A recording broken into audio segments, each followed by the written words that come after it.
All right, here is the review that you guys should have completed during class.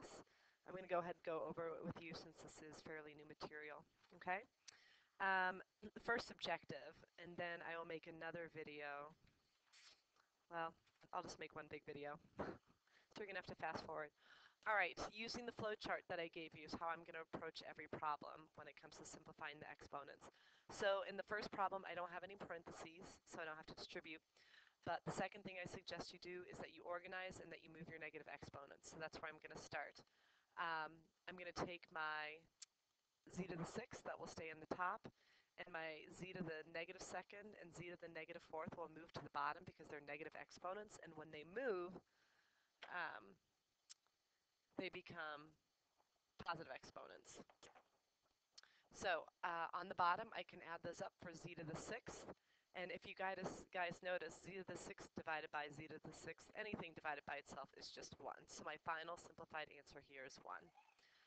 On the second one, I do see a set of parentheses. So the first thing I'm going to do is distribute that 6 to everything. And everything has an exponent, including the 2. So I'm going to distribute the 6 to the 1 and the 6 to the negative 3 because the parentheses wrap the whole fraction. So it becomes 2 to the 6th, and then 2 to the negative 8, I'm sorry, not 2, but x to the negative 18th. The next step, it says, is to organize and move. It's pretty well organized, but what I can do is move that x to the negative 18th to the top because they don't like negative exponents, and when it moves, it becomes a positive. And then on your calculator, I just typed in 2 to the 6th power, and when I get 2 to the 6th power, that's 65,536, and then I'll bring along the x to the 18th. All right, number 3, first thing I'm going to do is deal with my parentheses. So I'm going to distribute the negative 2 to everything. And again, remember, everything has an exponent, including the 2 and the 3 down here. And the exponent's going to distribute to all of these exponents. So I'll start with the numerator, and I get 2 to the negative second, x to the negative fourth, and y to the negative sixth. And then when I go to the denominator, and it distributes to all of those things, my denominator, I get... All right, that was a quick pause. So I'm going to distribute the negative 2 to the denominator, so it becomes 3 to the negative 2, x to the positive 6, and y to the negative 4. Now my next step is I'm going to organize and I'm going to move, and it is already pretty well organized. You know, my numbers are together, my x's, my y's, but I want to move all these negative exponents around. So starting with the numbers, both numbers are going to switch, and when they switch, the exponents become positive. My x to the negative fourth will move to the bottom and join the x to the sixth. I will not move the x to the sixth. It does not have a negative exponent. And then my y to the negative sixth will go to the bottom, and my y to the negative fourth will go to the top because they both have negative exponents. So as far as what I can clean up, over in my numbers, 3 squared is 9, 2 squared is 4. 9/4 I can't simplify, so I'm just going to write it up here in my answer.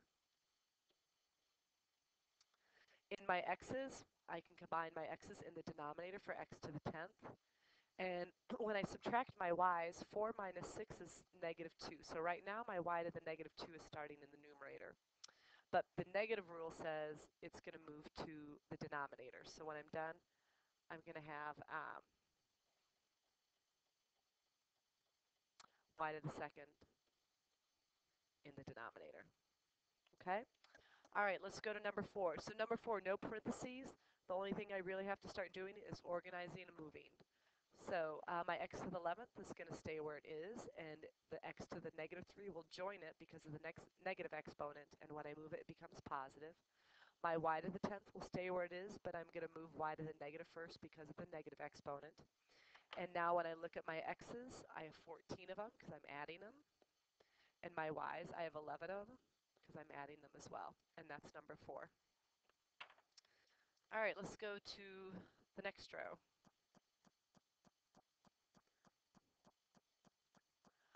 Okay, so on number 5, first thing I'm going to do is deal with the parentheses. So again, everything in that parentheses has an exponent, the x squared, and so does the y. So I'm going to distribute my 3 through. So this is what I have so far, y times z to the negative 2, and now I have an x to the 6th power, and I have a y to the 3rd power because I distributed that 3 in, and then I still have a z. There's a lot of stuff, so I'm going to organize and move. I'm going to start with x's. And one thing I didn't do above, because I have more room now, I'm going to cross stuff off as I organize. So x to the 6th, and I'm going to put my y's. Both y's will stay in the numerator because they both have positive exponents. And then this z to the negative second will move to the bottom because of the negative, and this z will stay where it is. So as far as my x's go, that's it. I have x to the 6th. My y's, I have 4 of them. And when I go to the z's and I subtract, 1 minus 2 is negative 2. Remember, that starts at 1 minus 2, sorry, is negative 1. That starts in the numerator, but then the negative rule says move it to the bottom. So that's number 5. Number 6, no parentheses to deal with. So I'm going to just organize, and as I organize, I'm going to move. So I'm going to cross things off. So my x's, because there's a lot of things here, x squared stays on top. And this x to the negative 2 will join it because of the negative exponent. And now I'm going to go to the y's. This y cubed will stay where it is. This y to the negative 4th will move to the top. This y to the 4th will stay where it is. And this y negative 3 will move to the top. So now when I look, I can just combine it. I have 4 x's. And when I count all my y's, I have 14 of them. So that's number 6. Number 7, I'm running a little bit out of room, so I'm going to put number 7 right here. First thing, though, is I'm going to deal with the parentheses, and remember, these numbers, the 2 and the x, both have an exponent, and I'm going to distribute the 3 to them. So what do I have still? I still have 27 x to the 5th y over 4x, but my other fraction, I now have 2 to the 3rd power, which will be worth 8, and x cubed, and then the denominator is still where it is. All right, I'm going to organize and move. So I'm going to put my numbers together, my x's and my y's. So I'm going to start with the numbers. So 27 stays where it is. 4 is in the bottom. 3 is in the bottom. And 2 cubed is 8. All right, now I'm going to go to my x's. X to the 5th is in the numerator. This x stays in the denominator. Nothing's moving it. This x cubed is in the numerator. And now when I go to my y's, this y will stay where it is, but this y will move to the numerator because it has a negative exponent. So I'm actually going to work backwards. When I look at how many y's I have 3 of them, so I'm starting my answer at the bottom. In my x's, in the numerator, I have 8 of them. And then when I subtract that with the one down here, I have x to the 7th in the numerator. And then as far as my numbers go, I'm going to simplify first. 27 divided by 3 is 9. 8 divided by 4 is 2. So when I multiply those, I have 18 with all of this other stuff. And our last simplifying exponent problem. Let's go to number 8. So on number 8, I don't have any parentheses, so I'm just going to start organizing. So I'm going to cross stuff off as I organize. So for numbers, 3 is in the denominator, negative 7 is in the numerator, and 21 is in the denominator. All right, for my x's, this x will stay where it is, and so will this because there were, no negative exponents to move them. And for the y's, let me fix this a little. For the y's, this y will stay where it is, but the y below it is going to move because of the negative exponent. And then this y will stay where it is. So notice as I cross off, I can see, did I forget anything? Working backwards for my y's over here, I have 12 of them. My x's, when I subtract, I get x to the negative 4th, which starts out in the top, but then the negative rule says it moves to the bottom. And as for the numbers, these fractions, I'm going to take a 7 out of both of these, so I'm left with a negative 1 and a 3. And then my numerator can stay negative 1, and my denominator can become 9. Okay, and if you look at the written answer key, I do say step 1, distribute, or step 1, organize and move, so I try to make it pretty clear. All right, let's go to the next page. On the next page, you're either adding, subtracting, or multiplying. Pay attention. Don't multiply when you only have to add or subtract. So, first one, I suggest you add the opposite, so plus negative 1. And since this subtraction applies to the whole parentheses, when I do the opposite, I'm going to do the opposite of this, becomes negative, opposite of this, opposite of subtracting x is plusing x, and negative 3. So now I'm going to look, and I'm going to start with my highest powers and combine those. When I look at my x cubes, I have negative 8 of them. And then when I subtract, I get x to the 7th in the numerator. And Then I look for x squareds. I only have one of them, so there's nothing to add with it. My x's, I just see that one, nothing to add with it. And then when I go to the constants, I have -4 of them. All right, number 10, I'm going to add the opposite,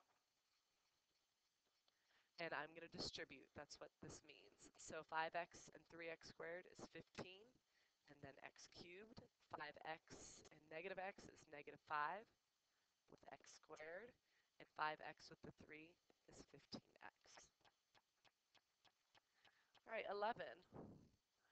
11 is a shortcut, so I'm going to put SC. The shortcut says I could technically look at either one of these and square this for 25x squared, because I have to square both the 5 and the x, and I can square this, which is 9, and then link it with a subtraction sign. If you don't like the shortcut, remember you can just distribute. So 5x into here, I get 25x squared, and then 15x. And then I'll take the -3 and distribute, and I get a -15x and a -9. So what will happen is these middle terms are going to add up to 0, which ends up giving you just the 25x squared and the +9 or +9. That's in the answer blank. All right, 12. When you guys look at this answer key, what I do is I rewrite it. So I'm actually going to move all the way under here for room. I write it so that the x minus 7 is first, and then I put the x squared plus 3x. And I'm going to add the opposite and do that with the -7 here, because I think it's easier to take shorter parentheses and distribute them in. So first I'm going to start with the x. It's going to distribute to all of those. So x with my x squared, x cubed, x with the 3x is 3x squared, and then x with the -2 is -2x. And now what I'm going to do is distribute the -7. So -7 to x squared is -7x squared. -7 to the 3x is -21x. And -7 to the -2 is a +14. And then what will happen is my like terms are just all set there. So when I add my x cubes, I get x cubed. I'm going to start putting the answer in the blank. When I add my x squareds, I have -4 of them. When I add my x's, I have -22 of them. I'm sorry, 23 of them. And then the 14 has nothing to add to, so it's just +14. All right, let's take a look at 13. Again, I'm multiplying, so I'm going to distribute. So I'm going to start with the 2x first. So 2x and 3x, when I multiply the numbers, I get 6, but then I have x to the 4th with it. 2x and -x is -2x cubed, and 2x with the x is 2x squared. All right, now I'm going to distribute the 5 in. So 5 to 3x cubed, is 15x cubed. 5 to -x squared is -5x squared. And 5 to x is 5x. And by stacking them again, you guys, my like terms are all paired up. So here's my final answer. 6x to the 4th. My x cubed, I have 13 of them. My x's, I have -3 of them. And my plain x's are just 5x. So there's my answer for 13.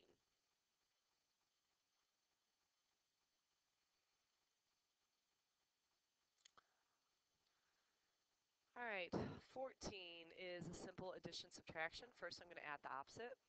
The main thing I have to worry about is the second set of parentheses. So when I add the opposite, this becomes negative, this adds, and this is negative.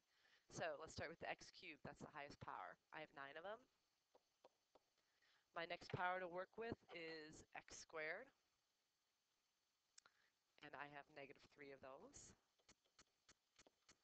The next one I have to work with is just the x, and I only have that. And then the last thing to work with is just the constant, and there's nothing to add with that, so I just bring it along. And that is how we do 14. All right, 15, we're multiplying 3 things. So what I'm going to do is start and just multiply 2 of them. So I'm going to FOIL x plus 5 times x plus 7. So the x is going to distribute.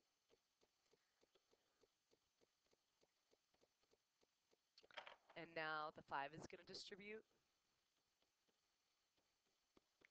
And when when I clean this up, I get x squared plus 12x sorry, it wasn't 7. It should be 35. I messed up because 5 times 7 is 35. All right, so this is replaced with this x squared plus 12x plus 35. And now what I'm going to do is multiply that with the negative x plus 1 that's still there. And I'm going to put it in front because I'd rather multiply shorter parentheses into longer parentheses. Okay, so 15. I'm going to first distribute my negative x. So I get negative x cubed. Negative x to 12x is negative 12x squared. And negative x to 35 is negative 35x. And now I'm going to distribute the 1 in, and I'm going to stack my like terms. So I get a 1x squared. I get a 12x when I multiply, so that goes with the other x, and then 1 and 35 is just 35. So now when I add my like terms, I get negative x cubed, I get negative 11x squared, I get 23x, and 35. And that is my final answer, which I'm not going to rewrite in the blank. All right, the bottom three are shortcuts. The shortcut you don't really have to worry about is the 16. But remember, x plus 4 squared means x plus 4 times x plus 4. So if you FOIL, you're going to get x squared and 4x. And then distribute again, you get another 4x, and then 16. And then I can combine my like terms and get x squared plus 8x plus 16. Okay? 17, I am going to do this in the shortcut method. But if you do this the long way, it means 4x minus 3 times 4x minus 3 times 4x minus 3. And that's a very long problem. So the shortcut, first I'm going to add the opposite, says go ahead and just distribute your cube to the 4x and the negative 3. And when I distribute my cube to the 4x, I have to cube the 4 and the x. And that gives me 64x cubed. And when I go for the negative 3 and cube it, I get negative 27. So I still need to fill in these two blanks here. And that comes from taking the 4x, the negative 3, and the 3 that you guys see there and multiplying them. So I'm just going to write it out first.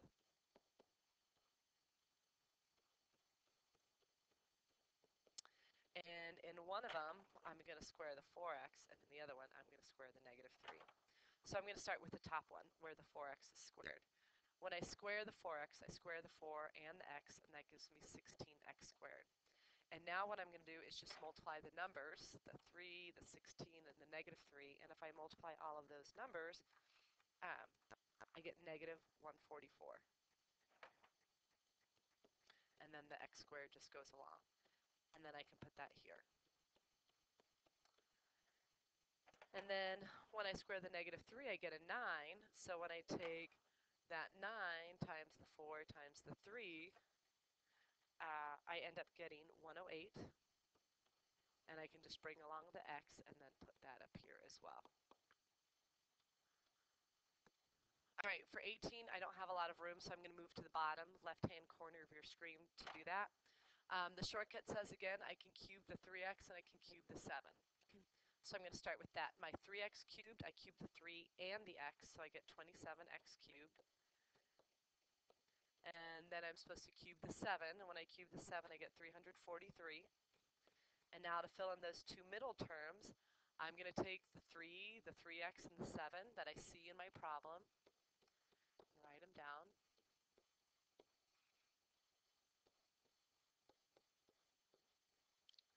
And in one of them, I'll square the 3x, and in the other one, I'll square the 7. So let's start with the top one. 3x squared means I square the 3 and the x for 9x. And then I'm going to use my calculator and multiply the 7 and the 9 and the 3. And when I multiply those, I get 189. And the x squared will just go along. That becomes one of my new terms. And then down here, I'm going to square the 7 for 49. And then using my calculator, I can multiply the 49, the 3, and the 3. And when I multiply that, I get 441.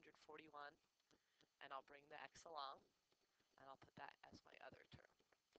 Again, otherwise I need to do 3x plus 7 times 3x plus 7 times 3x plus 7. All right, let's go to the last page. Last page. I want you to practice both direct and synthetic. You should get the same answer. So if you don't, one of them has something wrong. So circling the leading term and underlining the y-intercept are one part of the directions. Okay, so I'm going to quickly do that on 19.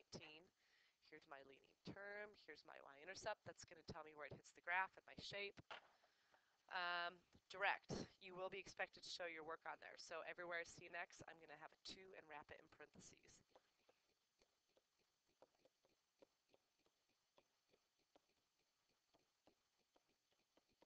And then the expectation is that you show me what each term is worth. So 2 cubed is 8, and 8 times 5 is 40. 2 squared is 4, and 4 times 4 is 16. 8 times 2 is 16, and bring along the 1. And then when I type all of this into my calculator, I get 73. So when I do synthetic, I should get the same answer. So the key to synthetic is making sure you have all your x's. So when I look at my 5x cubed numbers, I have the third power, the second power, the first power, and the constant.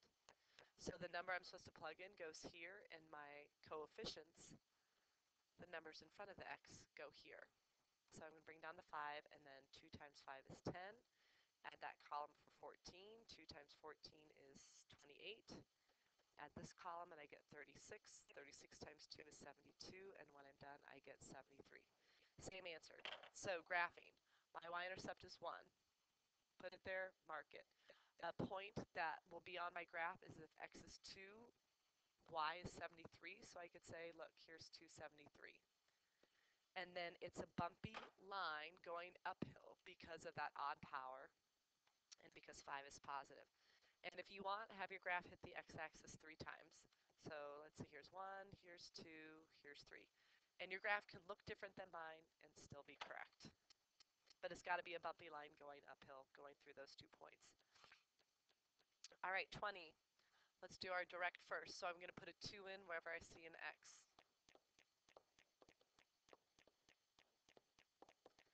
All right, 2 to the 5th power is 32. 32 times 3 is 96. 2 to the 2nd power is 4. 4 times negative 2 is negative 8. And so when I add up these numbers, I get 90. So when I do my synthetic, I should get the same thing. So I'm going to make my L. I do not have all of my x's, though. I am missing the 4th and the 3rd power. So here's the 5th power. Here are my placeholders for the 4th, for the 4th and the 3rd. Here's my 2nd, here's my 1st, and then I also need one for the constant.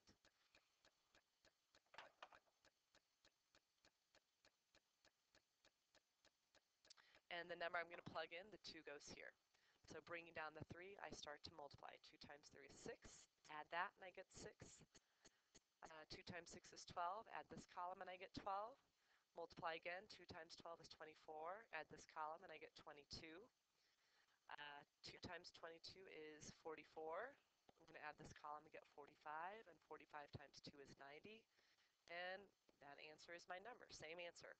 So based on this, that 5 says it's a bumpy line. The 3 says it's going to go uphill. And my y-intercept, there wasn't one, remember? We added it, so it's 0. So it's going through 0. And then I also know the point, if x is 2, my y is 90. And I'm going to make a bumpy line. There's 290. That could hit the x-axis up to 5 times, but it might be less. So here's 1, here's 2, here's 3, here's 4, here's 5. And it's a bumpy line going uphill, going through those 2 points. All right, last one, direct. I'm putting a negative 2 in, so remember, there's like a negative 1 here.